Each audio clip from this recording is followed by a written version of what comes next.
Thank you. Well done up there. I was getting ready to come up and cut you off. When they start going all the way back to Fleet ASW days, I'm like, all right, they got the wrong script. So first of all, I do appreciate the opportunity to come and talk today. And I apologize earlier to the head table here to not making it to the beginning of lunch on time.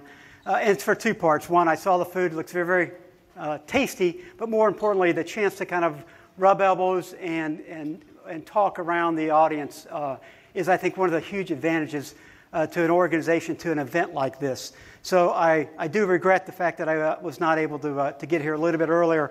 But it does lead me into a little bit of story before I start talking about my one and only slide up there. And that is, you have probably heard the story of the Walmart greeter. And you know, Walmart greeters are generally a little older, more mature, more seasoned employees. Well, such was the case with this elderly gentleman. And he was the best employee that this particular Walmart store had. Rave reviews by all the customers and the other employees. His only problem was he could never make it to work on time, always late. And so finally the store manager said, hey, I've got to address this. The store manager's probably half his age. He said, hey, I've got to address this with this employee to understand what's going on. So he goes up to the elderly man and says, I've got to tell you, you are absolutely my best employee, hands down. Everybody loves you, customers, your fellow employees. But I've got to tell you, you keep coming in to work late. And I'm just wondering, why that is. And so the Walmart greeter looks at the store manager and says, well, thank you very much for that feedback. And I apologize about being late. But I had the exact same problem at my last job. And so the store manager says, all right, well, let me go down that path. And says, well, what did they tell you at your last job? So the Walmart greeter kind of pauses a little bit, thinks, and then says, well, they usually said, good morning, Admiral. Would you like a cup of coffee? And so I think it's part of the DNA, perhaps, of us. I would like to say it was because I was contemplating deep operational issues of amazing impact and importance to the Pacific Fleet, but that's certainly not the case. So for today, I'm going to just use this one slide, and then I've got some prepared remarks. But I know there's a lot of military experience in here, but I do want to kind of walk through PAC Fleet and the AOR very, very briefly before going up to the podium and talking about some remarks. And so this is the only slide I'm going to use. I use this at quite a few places, and I'll walk around wherever the chairs will allow me. And I want to say hi, Admiral Clemens and Bill Tody. There's more, I'm sure, out here. But so this slide, I use this at a variety of different venues. Sometimes I have 3rd and 7th Fleet listed on there. Sometimes I don't. But I generally ask the audience, when you look at this slide, what do you think about? And so when they just look at the AOR, the first thing that comes up to them, two of the predominant thoughts are the vastness and then the fact that there's so much blue or so much water. And I think while you could talk a lot of things about the Pacific Fleet and the PACOM AOR, two things ought to ring true all the time. And that is that the vastness of the area that we are talking about when we talk about Pacific Fleet. From New York to LA, it's about 3,000 miles. From LA to Tokyo, it's about twice that distance. And from LA to Mumbai, India, it's 3 times that distance. So that gives you a kind of a perspective when you look at that chart up there of the distances we are talking about, the vastness of it. The second part of the maritime aspect of it, think of this. 15 of the 20 largest container ports in the world are on that chart in the Western Pacific. 1/2 of the world's oil travels across Southeast Asia. 1/3 of all goods imported travel through Southeast Asia. 90% of the commerce that flows flows by water in the Western Pacific. And as you are probably aware, 95% roughly of the communications go by submerged cables. 6 of the 10 largest militaries in the world are on that chart, and I am a submariner, so the 4 largest submarine forces in the world are located in the Pacific. So it is a maritime theater. It is vast, and we have to figure out how to deal with all that together. We have 2 fleets. Pacific Fleet has 2 numbered fleets, 3rd and 7th Fleet. This chart was shown at a different type of venue, and questions at the end, the very first question that came up as he's looking at that chart says, what do you have against the Canadians and the Mexicans? And it took a while, and then understand, because he saw the partition of forces between 7th Fleet and 3rd Fleet, and 3rd Fleet had so many more that we were protecting our northern and southern boundaries. As opposed to the understanding of how our military is organized, and 7th Fleet being our 4 deployed forces, and 3rd Fleet being our rotational forces, home ported in the United States and 4 deployed on a routine basis. But Admiral Swift will tell you there's only one Navy stronger in the entire world than the Pacific Fleet, and that is the United States Navy.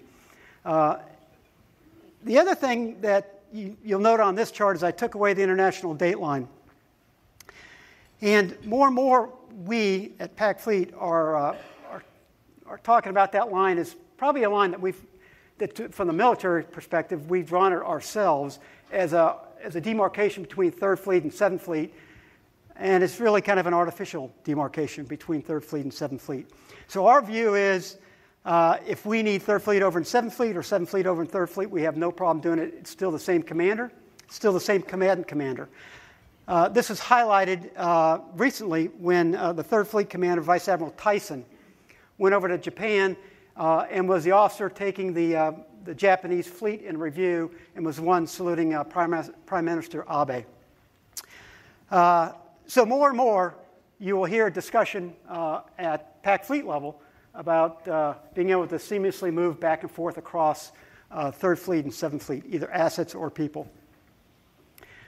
So let me just kind of walk around the AOR slightly, just to talk about kind of some of the, I won't say the key countries, but things that are more recent than others and are kind of cause us to do a lot of work each and every day. And first I'll start all the way on the far side of the chart, all the way to the west. And if you've heard Admiral Harris talk about PACOM AOR, he'll say from Hollywood to Bollywood, from polar bears to penguins. All right, so we're going to start on the Bollywood side in India. And as you are probably aware, this year we renewed the U.S.-Indian Defense Relationship Agreement. It's once every 10 years. Secretary Carter signed it.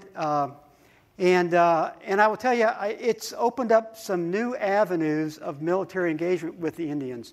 The Indian Navy has a growing presence in the Indian Ocean. And they are reaching out more and more for engagement with the United States, not just the Navy, but all the components. And we think this is a very, very positive thing, obviously. Time will tell exactly how far it goes. But I had a meeting yesterday with the Secretary of Defense from India, who is here on the island, still here today. And we talked about this new defense relationship agreement, just kind of where he thought it was going and kind of our thoughts on it. And it follows on the heels, his visit out here follows on the heels of a big exercise that the Indians run called Malabar. It just completed October. Theodore Roosevelt participated in Malabar. It's done in the Bay of Bengal. And the interesting part about this Malabar was actually a trilateral. It was with the Indians, the Japanese, and the United States. And while we do a lot of multilateral exercises in the United States, as you are probably aware, most things done in the Western Pacific are done on a bilateral nature. That's what they're very, very comfortable with. And so generally, it's just 2 countries. And so when you bring a trilateral or a multinational exercise into it, it's somewhat of a big deal. So we move on, and I'll swing counterclockwise and down to Australia. remains one of our anchors of peace and stability in their region. We have a robust and a growing alliance with the Australians. From a purely military standpoint, we have Marines that are rotating in and out of Darwin.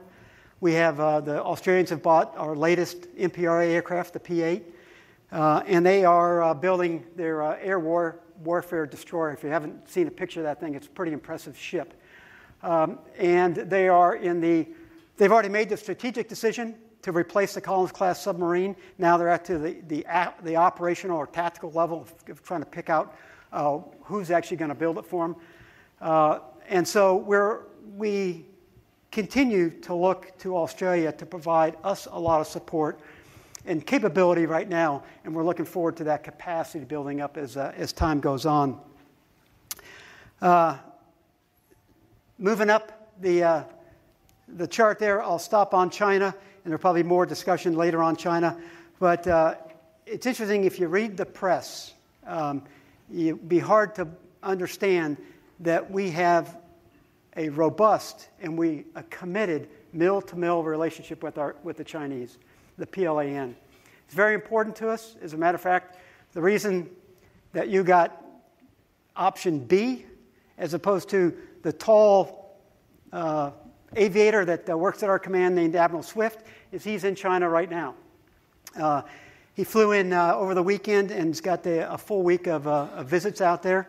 And so he looked around and said, I can't think of anybody more capable than Admiral Sawyer to fill in for me. But anyway, so we have a very robust mill-to-mill relationship with the Chinese. We have a surface ship that just pulled into port, the Steetham. And we had Chinese ships out on the East Coast in Mayport in the past week. We have a personal exchange program at senior levels, commanders, COs, and above. And so we've got a lot that we're continuing to do with the Chinese, and we think that's very, very important. We must continue the dialogue with the Chinese. We recognize that there are policy decisions. We don't do policy; we execute policy. And so our focus to our counterparts is we have to make sure that as we're out there doing our nation's business, that we don't cause tactical miscalculations because of the way we're conducting ourselves. We need to conduct ourselves professionally and by the international rules. And if we can do that, then we feel like we're in pretty good stead. Moving up the chain there is I come up to the Republic of Korea. Continues to be a strong ally of ours. It builds, it grows every year. We just completed the fleet review with the ROCs. The Ronald Reagan was there. 7th Fleet Commander was there. It's a big event. And we do the full range of exercises with our Republic of Korea counterparts, from ASW to BMD to ASUW to mine warfare. We have an EOD team up there right now that's doing a mine warfare, a mining type of exercise.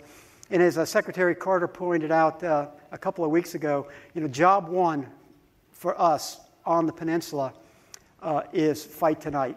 And clearly that's a message that we want to make sure North Korea understands, because and I know many of you have been to Korea, but when you land, it's really easy to see where North is because all the missiles are pointed that way. And it's a threat that we don't quite understand because we don't live under that type of threat on a daily basis. But they're very committed to it on the peninsula, and so we have to remain, and we are their steadfast allies, and we're ready to work with them.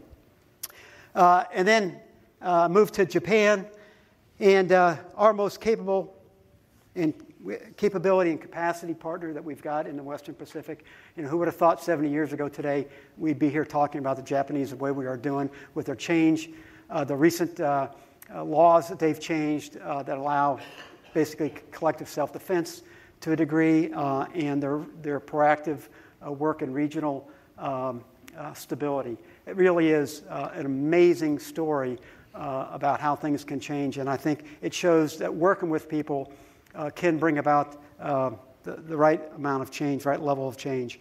The Ronald Reagan also participated, which is our carrier in 7th Fleet, participated in the Japanese Self-Defense Force Fleet Review. Third Fleet, as I said, Admiral Tyson went over to Japan and was part of that fleet review and provided the salute to Prime Minister Abe. So great partners. We continue to work very robustly with the Japanese across every single spectrum you can think of. And so then I'll end as I walk to the stage with a discussion on Russia. And I point out to people, not folks in here, but maybe that don't live out in this AOR, that there is a part of Russia in the Pacific Fleet. And while it doesn't get nearly the press and maybe the concern or the angst that the stuff out on the other side of the world gets, they have a very, very robust capability out here, and they are one of the 4 largest submarine forces in the world. And so we can't lose sight of them being in our neighborhood, and clearly we have to make sure we're postured correctly on that. So the array of challenges and opportunities in this theater demands one thing above all else. It demands readiness. It is Admiral Swift's vision for the Pacific to be where it matters, when it matters, to decisively prevail in all contingencies from peace to war. And that's a pretty broad range. It's a lot of ground to cover, if you will, in a mostly maritime theater. But it gets simpler if we focus on the most challenging part of that, which is the high-end at-sea fight. As Admiral Swift is fond of saying, if we're prepared to handle the high-end fight, we'll be able to do just about everything else. And I think that's pretty smart. Of course I do. It's my boss. But it also provides a lens through which we're able to focus a lot of our effort in the Pacific Fleet. And so let me give you an example of how we apply this type of thinking. And we really do it in a worst-case scenario because as warfighters we have to always be prepared for the worst case. So on a daily basis, you communicators, IT folks, do a fantastic job of providing robust connectivity, keeping the information flowing among our forces, up and down and across. But during a high-end conflict with a peer competitor, it's quite possible that PAC fleet forces would initially or very quickly be forced to operate in a communications degraded or denied environment. So how do we deal with that situation? How do we keep the terrific advantage that we enjoy from the capabilities you provide from becoming our Achilles heel during a high-end fight? Well, quite simply, we learn by doing without it. And so from my experience as a submariner, intermittent communications is really not that bad a deal. And it is our operational culture in the submarine force to a very large degree. Honestly, as an 05 submarine commander, I appreciated and enjoyed the aperiodic communications I had. Now, I say that, and honestly, as I look backwards, I realize how foolish I was back then. So my thinking has changed. But in the worst-case scenario, the force needs to continue operating even if communication systems break down. And the key element of this approach, in my mind, is an often overlooked concept, and it's called commander's intent. In any situation, understanding and executing commander's intent is fundamental to successful operations. The assumption of a communications degraded or denied environment during conflict raises the importance of commander's intent to a whole nother level. In the absence of current direction, commanding officers must be capable of taking measured risks to continue executing the plan based on an understanding of the commander's intent. Now, I recognize the last thing that a group of dedicated IT folks like you want to hear is that the warfighter is not counting on having your capabilities and I'm prepared to do battle without them. But trust me, we'd be much better off, and I'd much rather have to be able to fully leverage the capabilities that you provide us. But planning and training to operate in a comms-degraded environment represents a Phase 2 mindset, another hallmark of our Pacific Fleet approach. And the recognition that the adversary gets a vote in setting the conditions We must not count on being in a benign environment. Admiral Swift has another saying regarding maritime operations, and it is, if you're not mobile, you're not relevant. Applying this to the communication world, I would say, if you're not resilient, you're not relevant. So we require communication and IT systems and solutions that work in an unfriendly environment, or they simply won't be relevant in our Phase 2 warfight. It will probably require solutions that leverage dual-use technologies. It should be solutions that are easily fielded and fixed and upgraded quickly. So I tell you, I just went through upgrading my iPhone operating system. And truthfully, I push a button, I set it down, either Wi-Fi or internet, I come back 30 minutes, 45 minutes later, and it's all done. That really should be our goal for how we can upgrade our IT systems on board our platforms, whether it's sonar processing, whether it's combat, fire control system, you name it. All of our software systems ought to have that as a goal. Call it a stretch goal if you want, but that should be our goal. Because if we don't push to that, then we find ourselves in situations where it requires extensive work to be able to upgrade our systems. Of course, it's easier for me to say as a warfighter as opposed to the acquisition guy. But anyway, that should be our goal. That's really what I mean when I say upgrade quickly. About a year ago, then SecDef Hagel announced a Defense Innovation Initiative, which in broad terms called for extending America's competitive advantage by leveraging our national talents, our research and development capabilities, our technical community, our operational experience, and most importantly, the initiative and creativity of our people. This is also oftentimes referred to as the Department of Defense Third Offset Strategy. Within the Navy, Secretary Mabus established Task Force Innovation earlier this year to focus our efforts in this area. There are three fundamental areas to the Secretary's initiative, and the one that will be of the greatest interest to this group lies in transforming how the Navy uses information, more specifically in treating information as an asset. As a pioneer in this area, and one you probably know very well, Rear Admiral Grace Hopper, always ahead of her time, once said, "Someday, on the corporate balance sheet, there will be an entry which reads, information. For in most cases, information is more valuable than the hardware which processes it." Given how much we spend on hardware, can you imagine what the valuation would be on information? It's been said that the Department of Navy collects more data each day than the total amount stored in the Library of Congress. In all the data lies a lot of information and a lot of knowledge. If we are to realize its true value, information must be shared seamlessly across systems and across organizations to empower people to make good decisions. Ultimate value in information and its data is decision making. Now, the Navy has for years called upon industry to bring us revolutionary technologies. But as an institution steeped in 240 years of tradition, I'll admit we've not always been quick to change. Part of the department's new strategy recognizes that we must become more agile and create an environment that embraces new ways of doing things. More easily said than done. But I think it's an imperative for us as we live in a world where the rate of change is increasing. I was really going to throw out an equation to this group, but I thought I'd better not.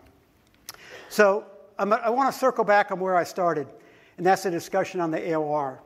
The region today is absolutely an amazing place. It's full of vitality and prosperity that was unimaginable just a few decades ago, when so many were still recovering from the ravages of a world war. Had it become so far, so fast in this area? I'd offer that it was regional stability, underwritten in large part by the security U.S. forces provided, governed by an international rules-based system that enabled the phenomenal growth that we see in this region. I'm convinced the continued promotion of the rules-based system that evolved over 70 years from the ashes of World War II remain the best possible way forward for all nations in the region, large and small, to continue to rise peacefully, confidently, and securely.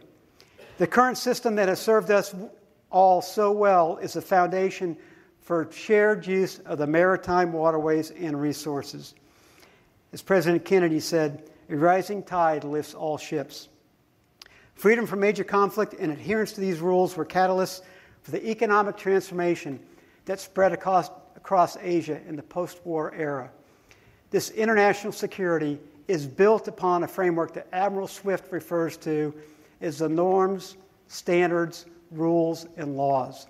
Norms, standards, rules, and laws. Those words mean something, and their order is important. They range from the informal way of doing things that have resulted from common practice, norms, to standards of professional competence or technical interoperability, to rules that have been codified through certain behavior through agreements between nations. An example of that would be what we call CUES, which is a code for unexpected encounters at sea, to the international laws that are set forth by international convention. On the one end, norms are informal and non-binding, while on the other end, laws are formal, binding, and with the force of international consensus behind them. It is this framework that has provided the basis for cooperation and provide the security and stability needed for the economic miracles of the past 70 years to happen. So what does this mean for this group? Well, you too have a role to play in advancing this framework of international cooperation on which our shared prosperity depends. You may have noticed that as I was explaining the framework, that the example of standards I provided are technical standards that promote interoperability and the exchange of information. Certainly this applies to the communications field. In fact, it can be argued that it was a framework of standards that enabled the rise and reach of the internet as we know it today, allowing a computer here to retrieve information from a web server on the other side of the world when the two systems were never initially designed to talk to each other. It's a pretty amazing thing, and it speaks to the power of technical standards to promote interoperability, and speaks to the power of standards in the larger sense to provide a basis for security and stability in this region, and truthfully throughout the world. So let me thank you for your efforts to promote the standards of interoperability and advancing the international framework of rules that are critical to the prosperity of this region and the world. Thank you for doing what you've done. Thank you for attending today's luncheon and this speech. And with that, I'll take a couple of questions. Thank you, sir. First question.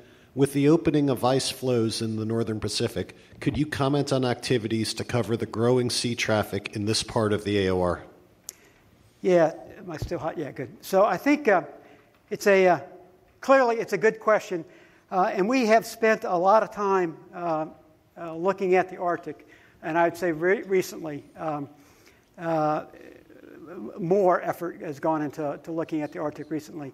The Secretary and the CNO has put out an Arctic roadmap that talks about things we have done and we continue to do up in the Arctic.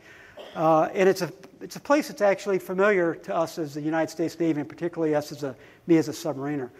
And so we are watching what happens up in the Arctic with respect to the growing sea traffic. And I'll tell you, we go to civilian companies first, and we ask them, hey, show us the routes you're going to be using, and what is it that's really going to allow you to economically to go use these routes. And most of them have looked at it, and their view is that it's many years down the future before they will be able to use any of the northern pathways reliably, such that they get a return on investment. So we as a United States Navy and as the United States government continue to look at the Arctic. We watch it closely, and we'll see what we'll be partners to. We're trying to be partners to the treaties and the organizations that are dealing with the Arctic, and we'll see how that plays out in the future.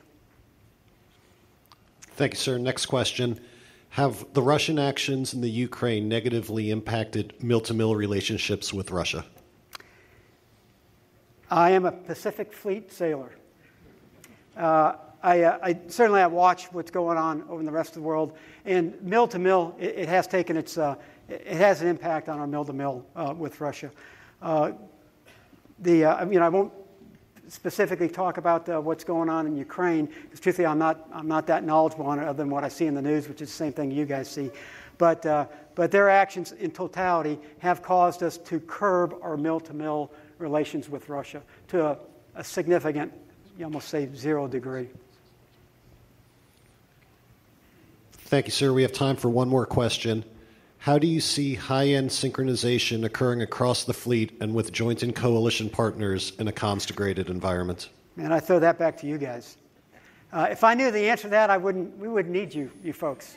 I mean, truthfully, it's a thing we battle through all the time, right? I mean, truthfully, to try to synchronize, at our table we were having a discussion before I spoke, and one of the challenges we have, and I'll just use the Navy.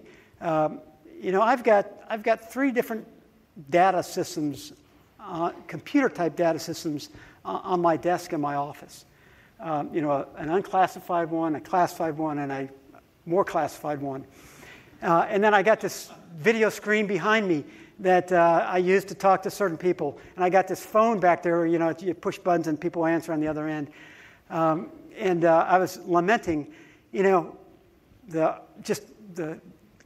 the challenge we have just internal to our own organizations, just the Navy, of exchanging the right data seamlessly across all the people that need to have that information. It's a challenge, and I don't mean to downplay the challenge because of the classification issues on it, but it's a challenge just across the Navy. It's a challenge just in my headquarters, much less across the coalition partners.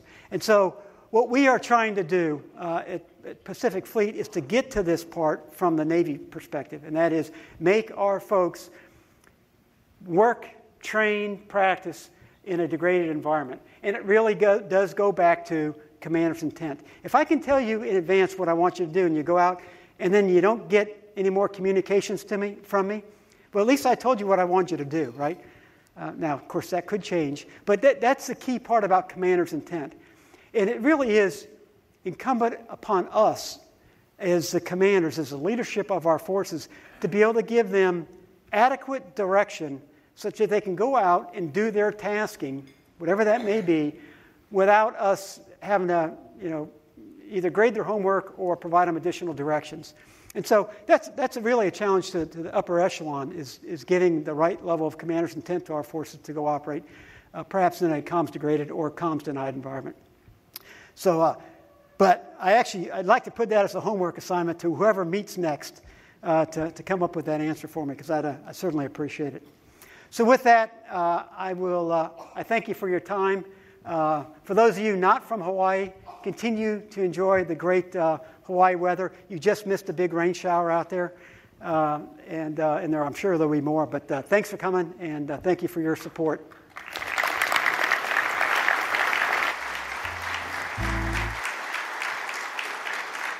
Admiral Sawyer, on behalf of everybody in attendance, we'd like to thank you first for the update on the Pac Fleet AOR, for your candid comments, for your insight, and finally, going back to your original, how you started this presentation, for the future job opportunities for existing flag and general officers.